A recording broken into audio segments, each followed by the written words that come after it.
iFOK पर serial चल रहा है गुलाम। उसमें मालदा वाली का कैरेक्टर प्ले कर रही हैं रिधिमा तिवारी। इनको हाल ही में हमने बेगम जान में देखा है अम्बा के कैरेक्टर में। आइए जानने की कोशिश करते हैं कि किस तरीके का सीरियल है गुलाम और कैसा उनका अभी तक की जो जर्नी है वो कैसी रही। नमस्ते, हेलो। मैं चाहती हूँ कि लोग ये शो देखें और जितना प्यार मालदा वाली को मिल रहा है उससे दुगना तिगुना मिले। और गुलाम एक बेरहमपुर जो जगह है वो जगह क्राइम सिटी है, सिन सिटी है, जहाँ पे बच्चों को बचपन में ही बंदूकें थमाकर, खिलौनों के बजाय बंदूकें थमाकर उन्हें ट्रेनिंग दी जाती है। बाकायदे जुर्म की दुनिया है वहाँ, और वहाँ मर्दों का राज है। ऐसी जगह पे कोई माँ बाप अपनी बेटियों को ब्याहते नहीं हैं। तो ये लोग क्या करते हैं, जैसे लड़के इनके जवान होते हैं अलग अलग जगह से लड़कियों को उठवा लाते हैं। तो मैं जहाँ हूँ, मैं मालदा जो बंगाल में है वहाँ से हूँ, और मैं जो यात्रा ग्रुप होते हैं, जो टोलियाँ होती हैं दुर्गा पूजा में जो जा के परफॉर्म करती हैं, तो मैं वहाँ से किडनैप की गई लड़की हूँ। मेरी अभी भी बैक स्टोरी दिखाना बाकी है, लेकिन आपने जैसा कि देखा मालदा वाली का जो मैं किरदार प्ले कर रही हूँ वो शायद ही किसी और शो में आपको देखने को मिलेगा। और जैसा कि आपने आज स्लाइड शो देखा, उसमें आपको ऐसा लगा होगा जैसे आप एक 70 mm का कोई चीज़ या कोई फिल्म देख रहे हैं, क्योंकि इसमें इतने सारे कलर्स हैं। आई थिंक रेनबो के सारे कलर्स हैं मालदा वाली के कैरेक्टर में, क्योंकि एक she is the queen of desires. वो एक बहुत टैलेंटेड होने के साथ साथ, एक बहुत अच्छी डांसर होने के साथ साथ वो हर चीज़ की तमन्ना रखती है लाइफ में, मॉडर्न वुमन जैसे।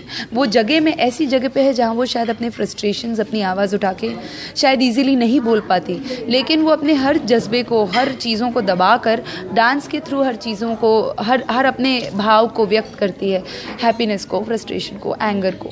और उसने जो भी चीज़ें देखी हैं वो चाहती नहीं है कि वो एक तरीके से तो अपनी छोटी वाली जो मजली है, जो छोटी है, उनको बताती भी है कि देखो हमारे यहाँ ऐसा ऐसा होता है, और औरतों की औकात संतरे के छिलके बराबर है, छील के फेंक दिए जाते हैं। लेकिन एक जगह उनसे औरतों के आंसू देखकर भी बड़ा मज़ा आता है।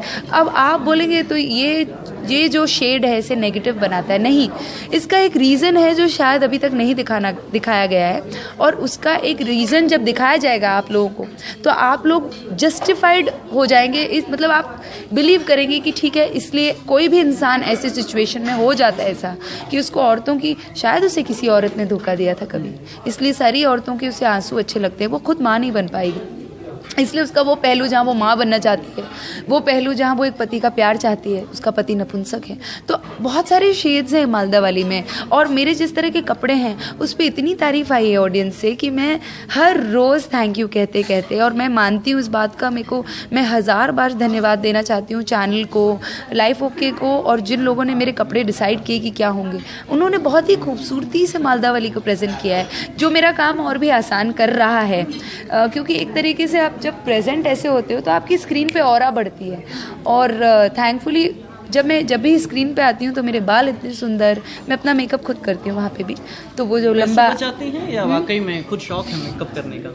नहीं, मैं पैसे बचाती हूँ। प्रोडक्शन वालों के पैसे? नहीं, प्रोडक्शन वालों को फिर भी मेकअप लाना पड़ता है सेट पे। वो मेरा चॉइस है, क्योंकि क्या होता है ना, आर्टिस्ट को अपना चेहरा बखूबी पता है कि आपकी एक आंख छोटी है, या आपके आईब्रो पतली है, या आपका चीक्स बड़े हैं, तो आपको अपना चेहरा बेहतर तरीके से पता है। मेकअप वाला आता है, लेकिन ये मेरी पर्सनल चॉइस है कि मैं अपना मेकअप खुद करती हूँ, और हर बार कुछ अलग करने की कोशिश करती हूँ मेकअप में।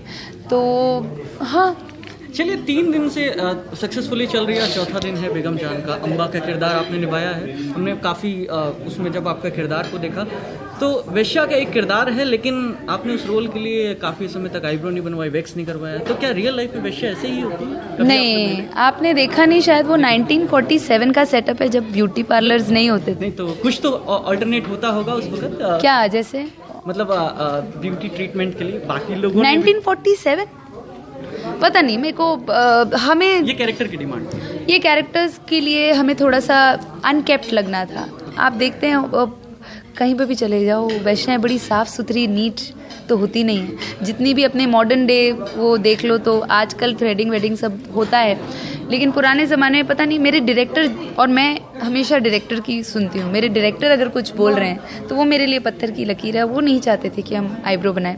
और अगर आपने पुरानी मूवी मंडी भी देखी है, उसमें इला अरुण जी बताती हैं कि क्योंकि शबाना जी ने आईब्रो बना ली थी, इसलिए उन्होंने शूटिंग पोस्टपोन कर दी थी 1 महीने की, शूटिंग ही नहीं होगी। ओके, तो ये तो मुझे एक बात इला अरुण जी ने तब की बताई है। मंडी कब कितनी पुरानी है?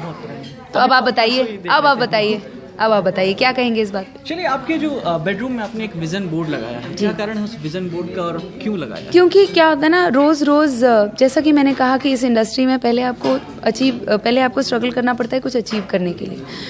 आपका अचीव करने के बाद फिर लगता है यार सस्टेन कर लो, यही स्टैंडर्ड मेंटेन कर लो, जो कि बहुत बार हो नहीं पाता है। तो अपने आप को बहुत हमेशा हर रोज़ पॉजिटिविटी फीड करनी पड़ती है। ये जो मेरी एनर्जी देख रहे हैं ये हमेशा रहती है।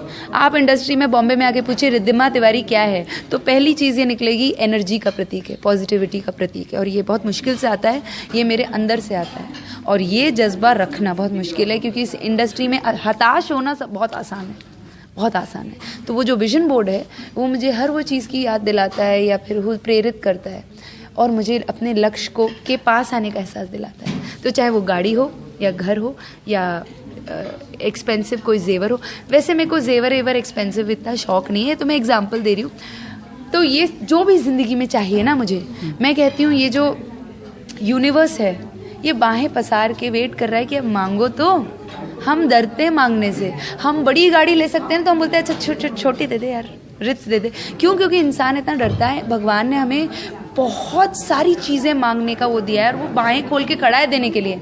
हम मांगने में छोटे पड़ जाते हैं। अच्छा रिद्धिमा, आपने बॉम्बे वेलवेट के लिए ऑडिशन दिया था। ये तो मैंने एक एग्जाम्पल दिया। हाँ, इस तरीके मैंने बहुत सारी कितने फिल्मों के लिए आपने ऑडिशन दिया? मैंने दी है बहुत सारी चीज़ों के लिए ऑडिशन यार। ये तो मैंने एग्जाम्पल दिया। पहले आपने कितनी फिल्म? मैंने एक और फिल्म का दिया था, इरफान जी और तब्बू। बेगम जान से पहले वो फिल्म बहुत एक्साइटेड थी उस फिल्म के लिए। बेगम जान के लिए तो मैंने सोचा भी नहीं था, क्योंकि उसके पहले इरफान जी और तब्बू का जो था, आई डोंट नो वो फिल्म क्या पोस्टपोन हुई है या वो डिले हो गई है, पता नहीं क्या है, या फिर कुछ समय के लिए बन नहीं रही है। लेकिन वो ऐसा कुछ आया था बेगम जान से पहले, और ऐसे बहुत सारे आए हैं। सिर्फ मैं बॉम्बे वेलवेट का नाम क्यों लूँ, बहुत सारी चीज़ें आई हैं ऐसी जो मैं गई हूँ और भूल गई हूँ। ये तो ऐसे ही मैंने एक एग्जाम्पल दिया आपको। ओके, क्या रिद्धिमा की किस्मत की जो चाबी है वो खुद कैरी करके देखो ना यार, वही कह रहा हूँ, ये मालदा वाली देख लो, ये मेरी माँ ने दिया था बहुत प्यार से और उसको मैं हमेशा अपने पास रखती हूँ। और जब भी लोग पूछते हैं मुझसे क्या है, मैं बोलती हूँ ये, जब भी मालदा वाली के रूप में देखते तो मैं बोलती हूँ ये मालदा वाली की चाबी है, उसके पास हर मर्ज का इलाज है, हर दरवाजे की चाबी है। और अच्छा, जो दर्शकों को जो नए जुड़ेंगे जिन्हें नहीं पता है उनको टाइमिंग बता दीजिए, गुलाम कब देखें? तो आप गुलाम इसलिए देखिए क्योंकि ये सिर्फ औरतों का सीरियल नहीं है, इसमें आपको सिर्फ किचन पॉलिटिक्स देखने को नहीं मिलेगी। ये बहुत अलग शो है।